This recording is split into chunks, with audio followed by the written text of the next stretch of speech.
Ponzi schemes. Ponzi schemes don't thrive because people are foolish, but because many are unsure of how to reach the success they seek. In their desperation, they follow anyone who appears to know the way, and that's when the fraudsters strike, offering false hope while exploiting their uncertainties. One of such schemes was the notorious CBEX that shook Nigeria's financial landscape recently. Launched in July 2024, it promised 100% returns in just 30 days, operating exclusively in USDT, a widely used digital currency, which gave it a false sense of legitimacy. Thousands joined, drawn by referral bonuses and the lure of easy profit. But by April 11, 2025, it all came crashing down. The owners vanished, along with over 1.3 trillion naira, or approximately $847 million. Among the victims was Mr. James Dakogo, who reportedly lost 400 million naira. His story sounds like fiction, but it's painfully real. And he wasn't alone. James is 55 years old, a man who had seen both the kindness and cruelty of life. For the better part of 3 decades, James worked as a procurement manager in a manufacturing company. Though retirement loomed just around the corner, his children were nearly grown and independent. Between his long-held job and a modest inheritance from his late parents, James would have had enough to sustain a peaceful life after retirement. Still, he often voiced his uncertainties. "I want to live comfortably in retirement and don't want to depend on anyone to live the happy life I dream of," he'd tell his wife as they sat on their veranda watching the sun go down. He had a plan, a final chapter he hoped would honor the life they had built together. If he could invest a reasonable amount in Nigeria Treasury bills, NTBs, the low-risk, short-term instruments backed by the Nigerian government, the interest alone would offer him the stability he craved. But like many others, James wasn't sure where to get the initial money to invest. Then, CBEX appeared. It came through a trusted friend, someone from his church. Polished, confident, and brimming with excitement, the friend spoke about CBEX like it was the future. "It's like NTBs, James, but better. Safe, fast, and even more profitable," the friend said. "You invest and get double your investment in a month. You won't believe how many people are already cashing out." CBEX, the digital investment platform, promised unimaginable returns. 100% profit in just 30 days.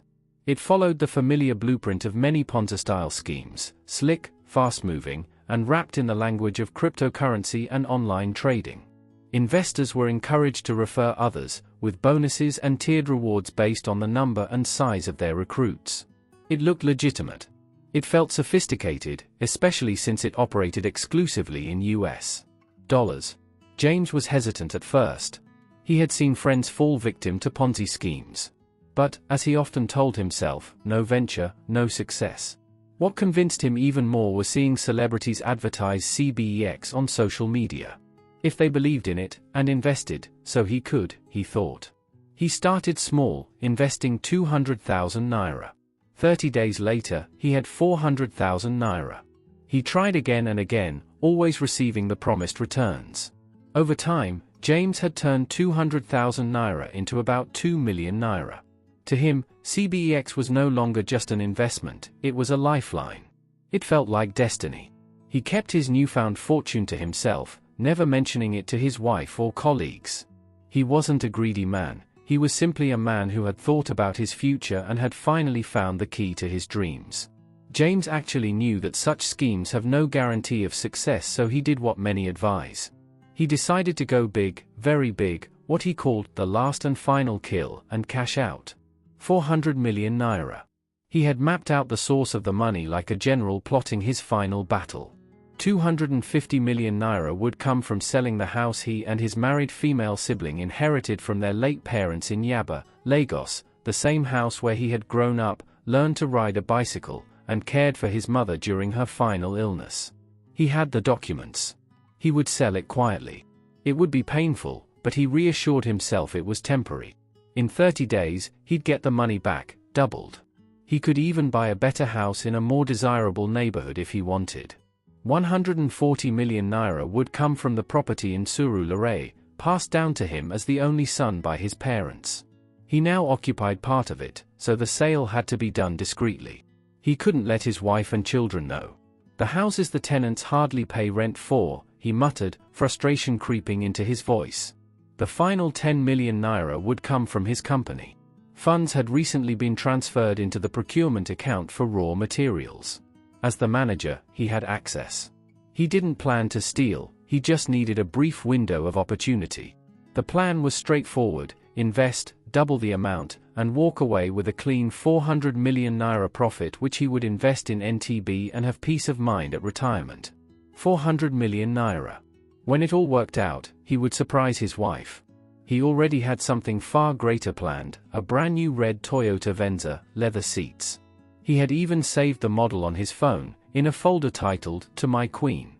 The car would be her reward for years of loyalty and sacrifice. Everything went as planned. He converted the realized funds and transferred to CBEX on the 5th of March, 2025. The first week passed in calm expectation. James logged into the platform daily, watching the numbers grow. His dashboard showed promising figures.